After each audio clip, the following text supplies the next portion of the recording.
Hi, it's Katrina. Space, the final frontier. Scientists have begun to map our universe in a way never thought possible. From Earth's potential twin on the other side of the sun to the confirmation of alien life. Here we go. Does Earth have a twin? There might be an exact replica of Earth orbiting the sun in the exact same pattern that we are, only they're on the opposite side of the sun. That means we can't see them because the sun is always between us. The solar system might feel like a cosmic billiard table waiting for disaster, but honestly, it's impressively stable. According to simulations, there's only about a 1% chance that any of our 8 planets will get ejected from the solar system before the sun runs out of gas in 5 to 7 billion years. Even within the seemingly stable architecture of our solar system, there is room for intriguing exceptions to the standard orbital rules. Not all star systems are so lucky. In many galaxies, planets get tossed around like hacky sacks. They don't have the stable orbits our planets enjoy. This is important to know because normally if 2 planets swing too close to one another, bad things happen. One gets ejected from its orbit, they smash into each other, or one gets flung into the star like an unlucky moth into a fireplace. However, scientists speculate that under the right conditions, 2 planets could end up sharing an orbit peacefully, and this might be the case for Earth and Earth's secret twin. Did you know Earth already has a sort of companion? Asteroid 3753 has been doing a weird orbital dance with us for hundreds of years and will keep doing it for hundreds more. It's not quite a twin Earth, but it is proof that shared orbits can happen. The asteroid is like our little sidekick. There's also the idea of binary planets, 2 worlds orbiting each other while together orbiting a star. If 2 planets are similar in size and mass, they could form a true binary setup. This kind of thing has been seen with Saturn's moons Janus and Epimetheus. Every few years, the inner moon catches up, gravitationally nudges the outer moon, and they swap places. They share the same orbit, but swap spots like they're two-stepping at the rodeo. This kind of dynamic could also happen with planets, but is it happening with ours? Scientists say no freaking way. They say that if we had a twin planet, astronomers would have identified its gravitational pull. There is no evidence of a second planet circling around the sun with us. In fact, no one has ever found such a phenomenon. Despite thousands of exoplanet discoveries, scientists haven't confirmed a binary planet or orbit-swapping planets yet, but simulations say they should exist. Maybe there is a planet following our orbit, maybe not. We can at least speculate over what such a planet might be like. Would it have life similar to us or the same animals as us? Could we give up trying to colonize Mars and move to Earth 2.0? Let me know what you think in the comments. Alien life revealed. Finally. 120 light years from us, a planet called K2-18b might be brewing something that changes everything. Scientists using NASA's $10 billion James Webb Space Telescope have once again detected the chemical fingerprints of dimethyl sulfide, or DMS for short. It's a gas that here on Earth is made almost exclusively by living creatures, mostly by marine microbes, tiny organisms that basically run the food chain. The first whiff of this potential biosignature came in 2023, sending ripples of excitement through the scientific community. Because if DMS is out there floating around in the atmosphere of a world 9 times the size of Earth, something alive is presumably making it. Maybe the DMS is being made by marine microbes on the supersized Earth, or maybe it's being made by something you can't even imagine. Now, a new study led by Professor Madhusudan at Cambridge University has confirmed the signal using James Webb's mid-infrared instrument, a totally different set of eyes than before, seeing different wavelengths of light. And guess what? The ghost of DMS is still there, strong and clear. This is now the strongest evidence ever discovered of alien life on a distant exoplanet. You've probably even seen the story making the rounds in mainstream news because it's a big deal. A planet with a hydrogen-rich atmosphere wrapped around a massive endless ocean and life thriving. That's what K2-18b seems to be. I'm going to just call this planet Katie from now on. The sulfur-based gases detected could mean this alien sea is teeming with life, or something much more unsettling. The numbers are staggering. Here on Earth, DMS floats around at less than 1 part per billion. On Katie, it's over 10 parts per million. That's not a trace. That is a chemical scream across the cosmic void. Just what kind of life forms are outputting all of this DMS? Sadly, scientists have no way to investigate up close. They don't have telescopes that can see into another planet's ocean quite yet, which leaves us squinting across the galaxy, wondering whether we are alone or not. Confirmation might take years, but if Katie truly hosts alien life, then humanity just heard the first whisper of something colossal. What sorts of life forms do you think will be found on this exoplanet? The Planet of Doom. About 140 light-years away in the Pegasus constellation, a planet is having the absolute worst time. BD 054868AB, I know its name is really catchy, is whipping around its star every 30.5 hours. It is so close that it is getting slow roasted into oblivion. This is not a place you want to live. Every orbit, the planet loses a Mount Everest worth of material. It's being scorched at nearly 3,000 degrees Fahrenheit, turning its surface into molten rock and vapor that trails behind it like a comet made of pure lava. Mark Hahn from MIT's Kavli Institute called the tail gargantuan, stretching a ridiculous 5.5 million miles, or about half the distance around its star.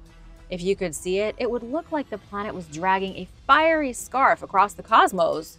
According to the research team, BD blah blah blah is in its death spiral and could be fully disintegrated in, let me check, about 1 to 2 million years. You'd think losing Mount Everest every day would erase a planet way faster, but nope. 2 million years to doomsday. Avi Sporer from MIT's Test Science Office said we got lucky catching it on its last breath. Avi is right, but it's weird thinking of a planet taking its last breath. That's kind of sad, no? Only 3 other disintegrating planets have been spotted out of the 6,000 plus known exoplanets, and none are disintegrating as dramatically as this one. BD 054868Ab's death parade is the most catastrophic yet. NASA's Transiting Exoplanet Survey satellite first spotted the doomed world by noticing strange dips in starlight. Unlike normal planet transits, this dip lingered and shifted with every orbit. The planet is shedding vaporized minerals.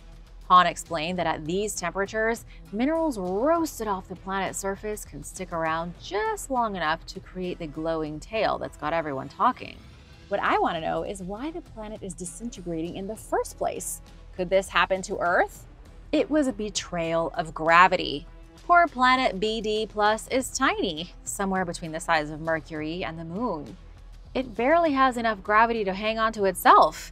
As it loses mass, its gravity weakens even more, making it easier to lose more material. Think about a snowball. When you throw it, you're throwing a bunch of snow compacted into a ball. All of that snow stays together in one clump thanks to gravity. Now, what happens when you throw a snowball in space? Without gravity, it would break apart. That is more or less what is happening with this tiny planet. Without enough gravity, its very matter is flaking off and burning in the heat of its roaring sun. It probably won't happen to Earth, but let's still be thankful we're not all on fire right now. And now for a quick break because it's shout-out time! I want to give a big thank you to Darthy Moon and Parallel U for supporting this channel. We wouldn't be here without you guys. Be sure to subscribe if you haven't already to join the Origins Explained family. The secret Mars colony. Humans have been on Mars for more than 50 years and nobody will admit it. For decades, Mars has been a big dream for space lovers. It's the rusty red dot that humans just can't wait to colonize. But according to a growing group of whistleblowers and former officials, humans are already there. Corey Good is a self-described insider of the so-called secret space program, which has been sending astronauts to Mars since at least the 1970s. Good claims that the groundwork was laid in the 1930s by none other than the Germans. Then, by the 1980s, the US had a full-fledged space fleet under a program called Solar Warden, building underground bases on Mars and beyond. Why underground? So they avoid the radiation of the sun and your backyard telescope. It sounds outrageous, I agree, but Good isn't the only one raising eyebrows. William Tompkins, a former U.S. Navy insider, backed up parts of Good's claims. He stated that German scientists were dabbling with space tech as early as the 20th century. Tompkins also said he worked in highly classified aerospace think tanks that helped turn science fiction into classified reality. And then there's Jackie, a former NASA contractor who told Coast to Coast AM that she witnessed two human-like figures, suited up in slim, non-bulky spacesuits, walking on Mars during the Viking mission. According to Jackie, which is definitely not her real name, this was decades ago. If that's not enough, a former Marine known only as Captain K claimed he spent years stationed on Mars. He was tasked with protecting human colonies from indigenous Martian life. After his tour of duty on the Red Planet, he said he served aboard a giant space carrier. This is nuts. These whistleblowers are making it out like the US government has already kicked off Starfleet and forgot to tell the rest of us. It's not just rogue whistleblowers fueling these claims either. Former Senator Daniel K. Inouye warned about a shadowy government within the Air Force and the Navy with the ability to pursue its own ideas, free from all checks and balances, and free from the law itself. When you connect these statements to claims from Good, Tompkins, Jackie, and Captain K, the idea of humans running covert ops on Mars doesn't seem quite as far-fetched. No hard proof has been dragged into public view yet, no leaked selfies from a Martian Starbucks, but with so many testimonies, so many whispers, and even official warnings about secret government programs, it's hard not to get on board the Conspiracy Express. Now it's your turn. Is there already a colony on Mars, or is this a bunch of nonsense? The biggest boom ever. I hope you like explosions because you won't find a bigger one than this. Out in the vastness of the universe, a kaboom just went off that could explain where all the riches of our world come from. It's even weirder than it sounds. In the comics, gamma rays turned the Hulk green. In reality, gamma ray bursts are the universe's biggest, baddest explosions. They are so powerful that the light from their explosions might help produce gold. Gold! Glorious, shiny, yellow gold. Who knew that something so beautiful could have such a violent origin story? A new study suggests that the immense light from these bursts could help forge heavy elements from the outer shells of dying stars. It's a big deal because until now, scientists thought that heavy elements only formed in places already packed with free neutrons, like during neutron-star collisions. The problem is that free neutrons are unstable, and without a fresh supply, they decay in about 15 minutes. The study was headed by Matthew Mumpower from the Los Alamos National Laboratory. Matthew learned that when a massive star runs out of fuel, its core collapses into a black hole. If that black hole spins fast enough, it launches a powerful blast of high-energy photons, aka light particles. Think of it like a cosmic blender, but way, way more intense. The blast crashes into the outer layers of the dying star, forming a blazing hot cocoon of material. Inside that cocoon, the blast photons can smash into atomic nuclei, quickly turning protons into neutrons. They can also shatter entire nuclei, freeing even more neutrons. And where there are neutrons, heavy elements can form. If this science talk is giving you a headache, bear with me. What it all means is that a collapsing star forms a black hole, which then unleashes such an intense blast of photon energy it creates heavy minerals from the ruins of the star. Gold is one of these minerals. This theory could clear up some cosmic mysteries. For example, Earth's deep-sea sediments contain radioactive isotopes like iron-60 and plutonium-244, substances that neutron star mergers can't easily explain. Gamma ray bursts from dying stars could be the missing link. The real lesson here is that the gold you're wearing probably started in one of the most violent, spectacular explosions the universe has ever seen. Then humans dug it out of the earth, polished it, and sold it to you for your soul. So many super Earths. Surprise, everyone! It looks like the universe might be packed with way more super Earths than anyone expected. millions of big, juicy planets waiting to be taken over by spacefaring human colonists.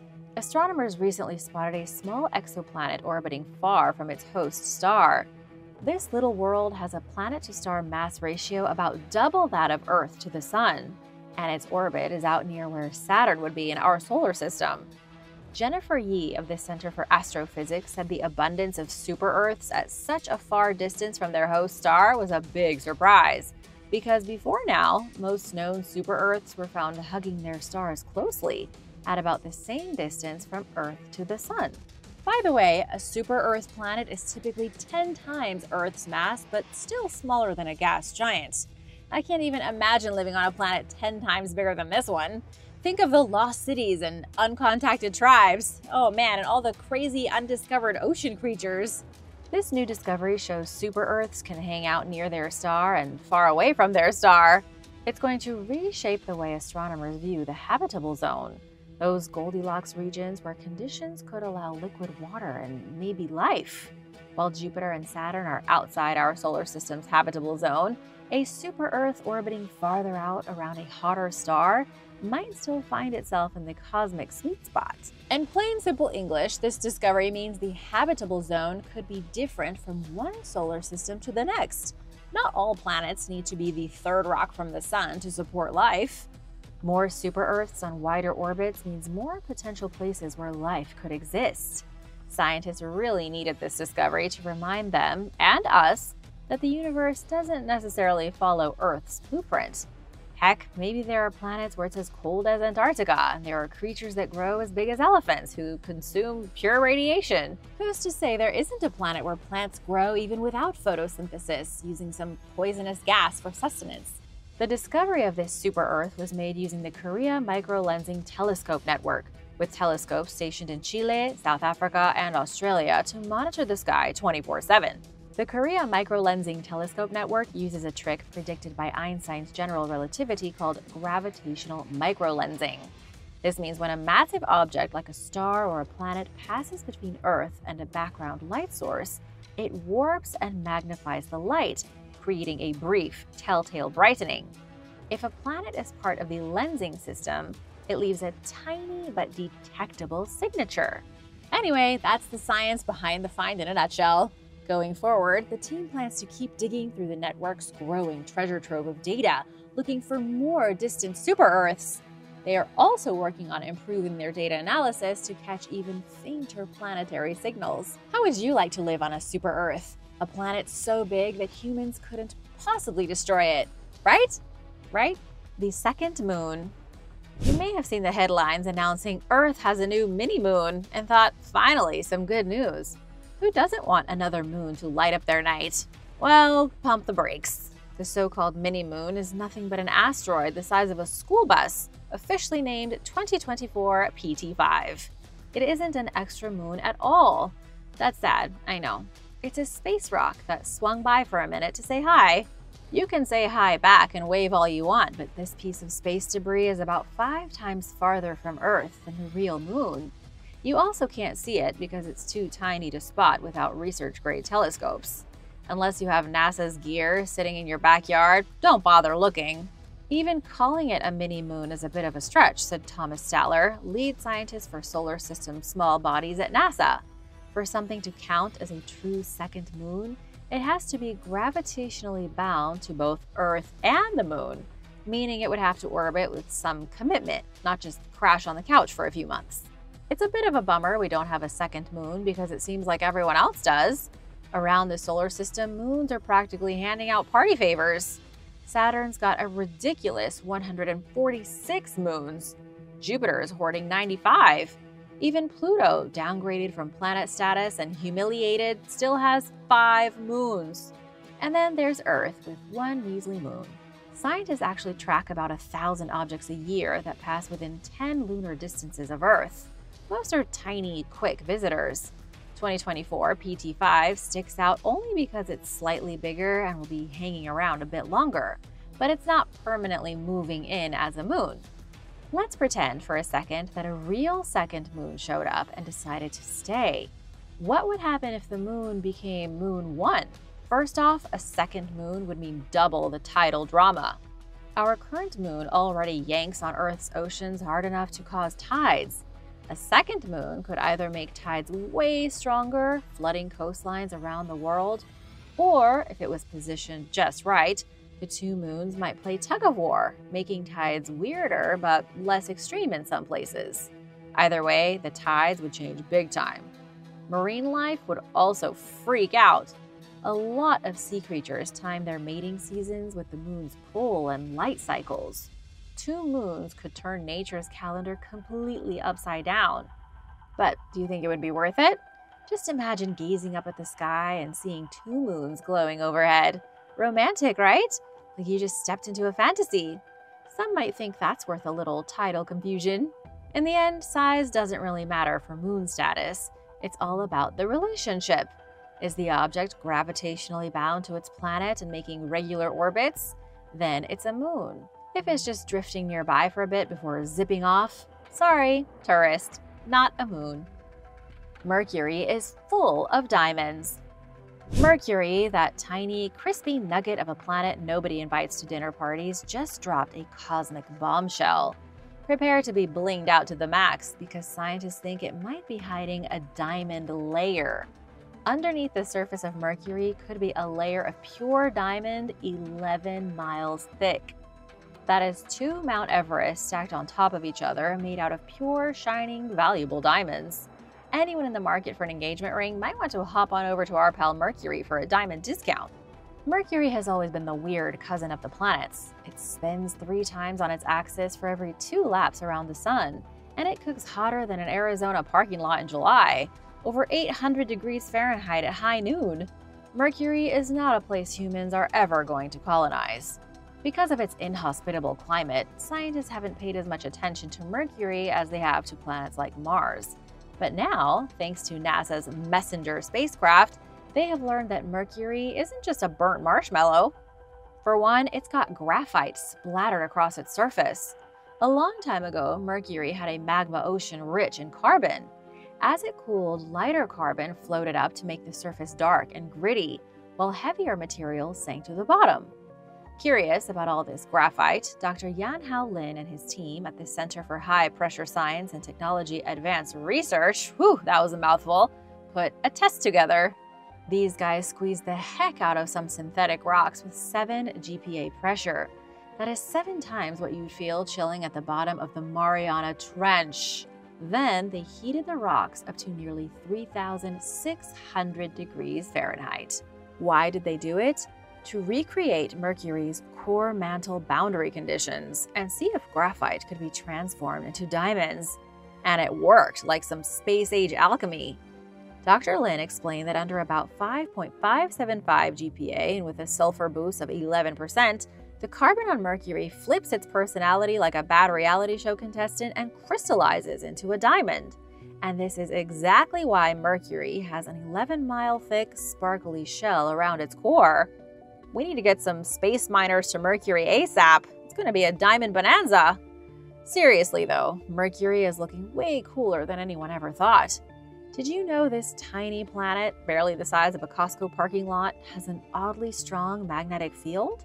Turns out that's because its diamond layer acts like a thermal superhighway, helping heat escape from the molten core way faster than the rocky layers alone could manage. This whole heat shuffle keeps Mercury's dynamo running, which gives it a crazy strong magnetic field.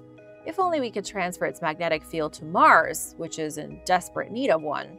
Meanwhile, Earth, Mars, and Venus went and lost most of their carbon, which is what diamonds are made out of.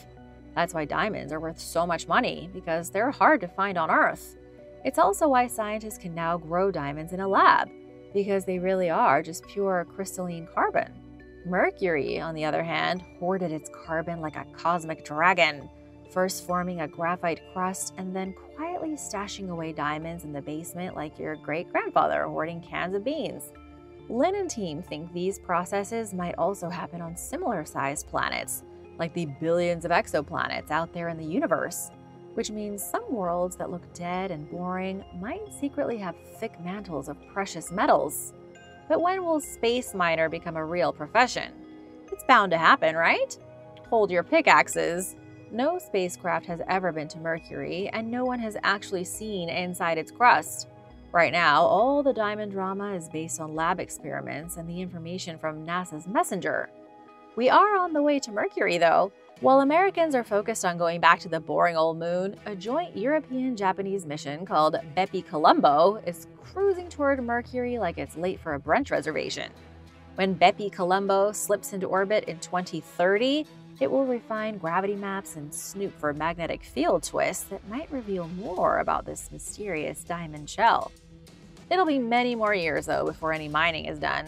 At the rate humanity is going, I'm going to have lots of gray hair before this happens. The super flare apocalypse. The sun is our friend in the sky. It gives us warmth, lends our plants energy, makes us crispy in the summer, and we're left looking longingly for it in the misty winter. So then why is the sun out to destroy us? In 1859, the Earth got a brutal wake-up call when a monster solar flare, known today as the Carrington event, slammed our planet so hard that telegraph wires burst into flames.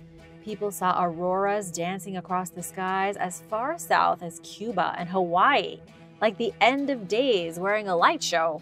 It was a monster of a solar flare. To be able to see the aurora in Hawaii is nuts. Scientists believe that if a flare even half that strong hit now, it wouldn't just fry some wires. Oh no, it would destroy everything. Satellites would fall from space. Electrical grids would collapse in every country in the world. The globe would fall into chaos in an instant. Imagine waking up to a world that suddenly has no power and no technology. Hospitals shut down. No elevators, traffic lights, refrigerators, no bank accounts, no social media. Think about it. If you didn't have power right now for days, how long would you last? There was a recent power outage in Spain, Portugal, and southern France that lasted for just a day, and it almost turned into chaos. I don't want to frighten anyone, but this is a reality that humanity cannot escape. There is an incoming global tech apocalypse, but pinpointing when it's coming is tough. How long before we wake up in the Stone Age? Astronomers at the Harvard-Smithsonian Center for Astrophysics studied 84 sun-like stars and caught 29 supersized flares over just 4 years. They were able to extrapolate a rough timeline for how frequently sun-like stars emit dangerous solar flares. The verdict is in. A superflare could hit Earth once every 250 to 480 years, or on average every 350 years. And the last one to smack into us was 160 years ago, when people still talked in Morse code.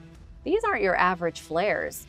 The super flares the Harvard team observed were 150 times more powerful than the usual solar tantrum that hits Earth.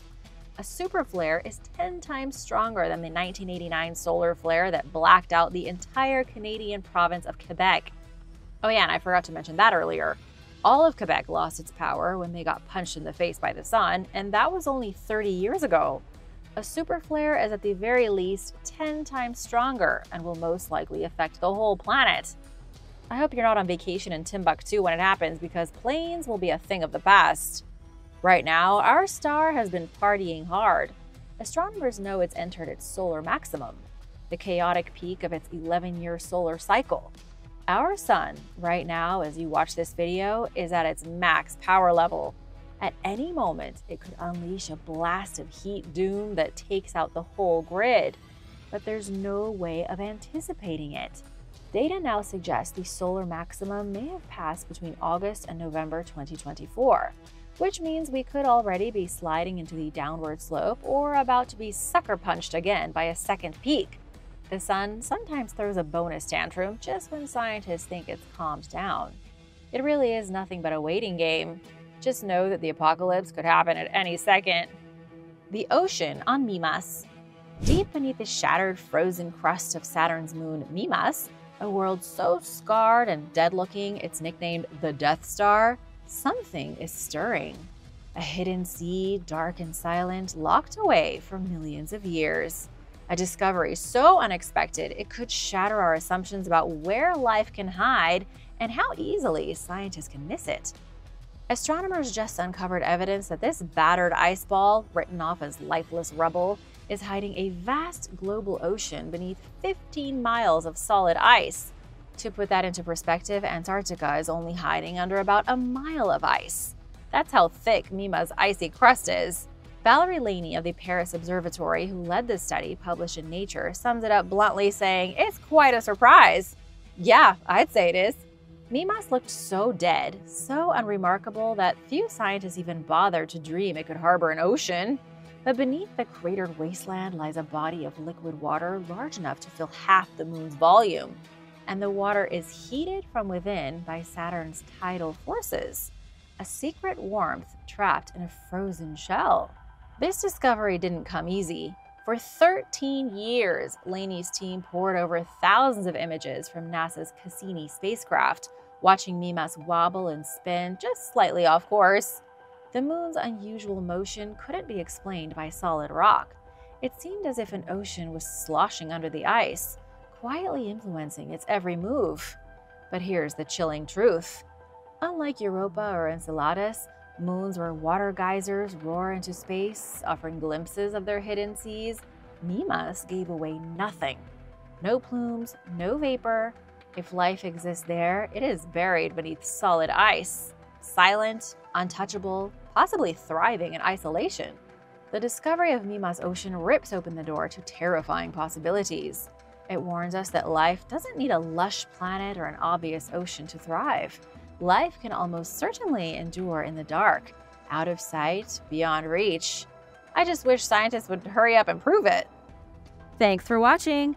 Be sure to stay tuned for extra content you might have missed. Space auroras. Auroras are some of the most beautiful natural occurrences that light up the night sky.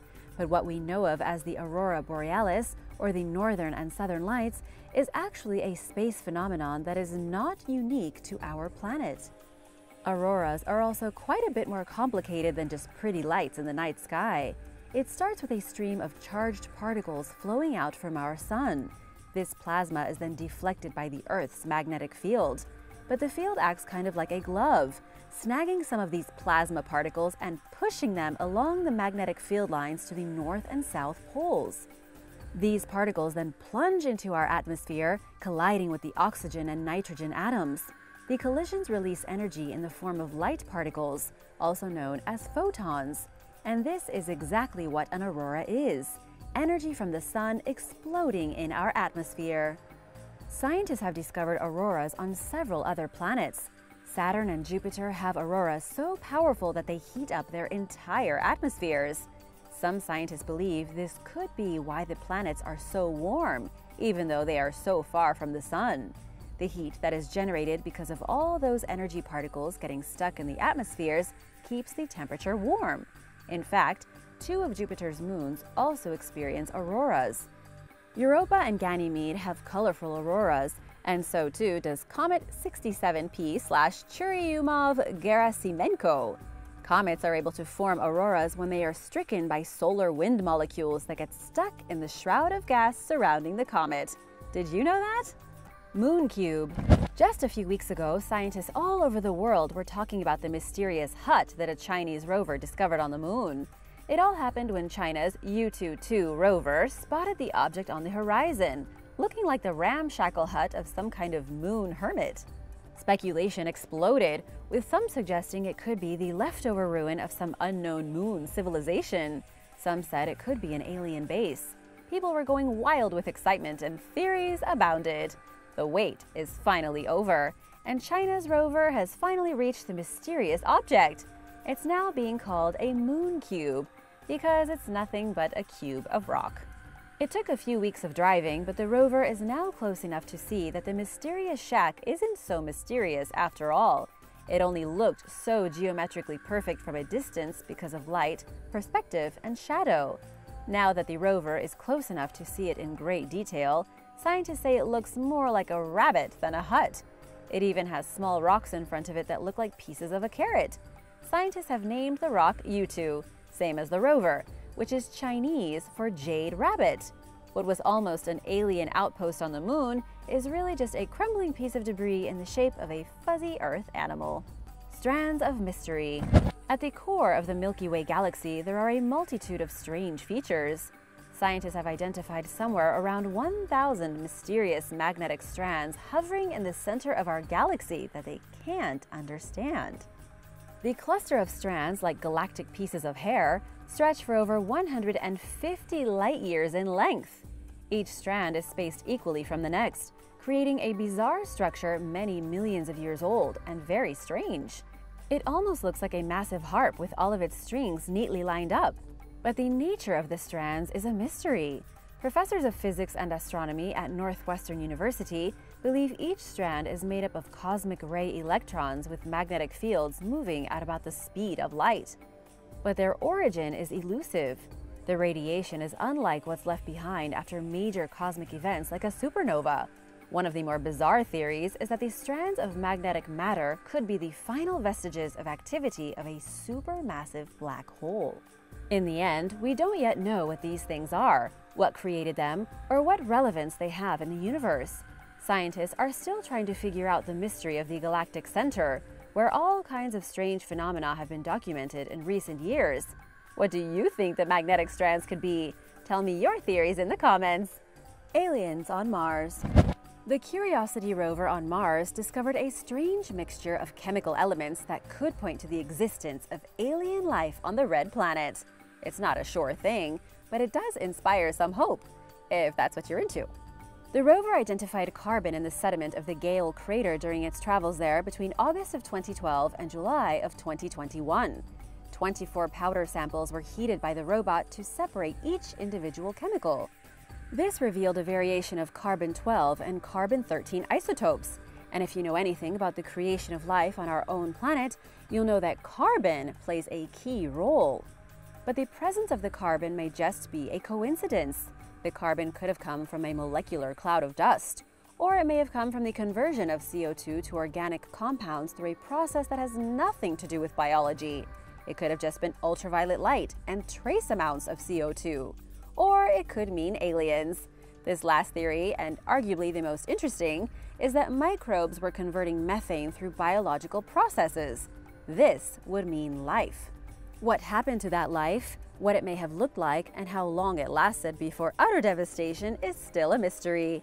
However, the samples of carbon-13 are almost identical to samples of carbon-13 found in Australia, from sediment over 2.7 billion years old. If there was life on Mars, it was probably a very, very long time ago. Weird space rock. People often get confused between comets and asteroids. They are both celestial objects, they both hang out in space, and so it's not surprising that they seem so similar. But they are very different. Comets come from the outer solar system and have elliptical orbits. Comets are filled with ice that then sublimates as they get closer to the sun, creating a dusty atmosphere that looks like a blazing tail. On the other hand, asteroids are found in the main asteroid belt of our galaxy, between the planet Mars and Jupiter. Asteroids have orbits more closely resembling the orbits of planets. They also aren't formed of ice, but are basically giant rocks. Scientists have now discovered a fascinating mixture of both. It's called, are you ready for it? 248370 2005 QN173. I know, that's a terrible name for anything. But, you know, these are astronomers we're talking about, perhaps more focused on discovery than creative naming. The newly found space rock is a hybrid between a comet and an asteroid. It was found loitering in the asteroid belt, but it shows signs of outgassing as it gets near the sun. It also has the tail of a comet. Scientists have identified less than 10 of these strange hybrid objects. Henry Tsai of the Planetary Science Institute says 248370 is both an asteroid and a comet. It fits the physical definitions of a comet, but has the orbital pattern of an asteroid. It doesn't mean much in the grand scheme of things, but it's always fascinating when astronomers find new bodies out in space. Mystery object. Astronomers were mapping radio waves across the universe when they discovered a celestial object unlike anything humans have ever encountered before. This object is releasing massive bursts of energy every 18 minutes. When it was first discovered, astronomers were shocked to see that its beams of radiation 3 times an hour were the brightest source of radio waves in the sky. Whatever this object is, it seems to be acting like a celestial lighthouse. Astronomers haven't identified it, but say it might be the remnant of a collapsed star with a very powerful magnetic field. It could be a dead neutron star, or a dead white dwarf, or something completely different. According to the astrophysicists at the International Center for Radio Astronomy Research, the object appears and disappears every few hours. It's like a ghost, which is alarming because nothing else in the sky does that. And it's not even like it's too far away. The object is only 4,000 light-years from Earth, practically in our backyard. Some have begun speculating that it could be some kind of alien mothership sending out radio waves. We just don't know how to read them. And while that would be amazing, maybe, chances are it's probably just a dead star. The problem is that scientists can't quite figure out how to look at it yet. All they know is that this invisible thing is there, and it's beaming out a relentless signal. What do you think it could be? Are you hoping it's alien life? Let me know in the comments, and don't forget to hit that subscribe button if you haven't already for more videos about space and other discoveries. Fresh plutonium. Scientists have made a very strange discovery from space right here on planet Earth. By studying a piece of the Earth's crust, which was gathered from the very bottom of the Pacific Ocean, scientists could reveal some extraordinary insight into the universe at large. When researchers brought the piece of crust out from the ocean, they found traces of a very rare form of plutonium. You've probably heard of plutonium before in the context of nuclear bombs. This is no surprise, considering plutonium comes from a volatile space event. This particular form of plutonium was forged when two neutron stars smashed into each other.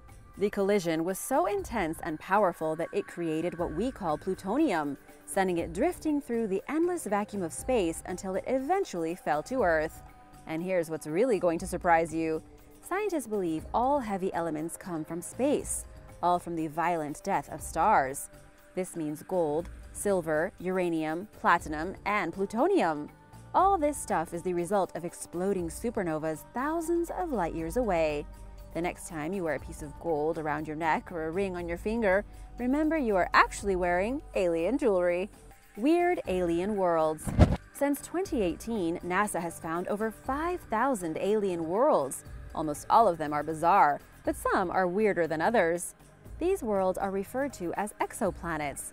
Astronomers see them whenever they pass in front of bright stars and in the line of sight of a telescope. It sounds pretty basic, but scientists are able to find out a lot of information using this method. They can see the characteristics of exoplanets, like their size and shape, and sometimes even what they're made of. Let's take a look at some of the more outlandish planets found by NASA's Transiting Exoplanet Survey Satellite, or TESS.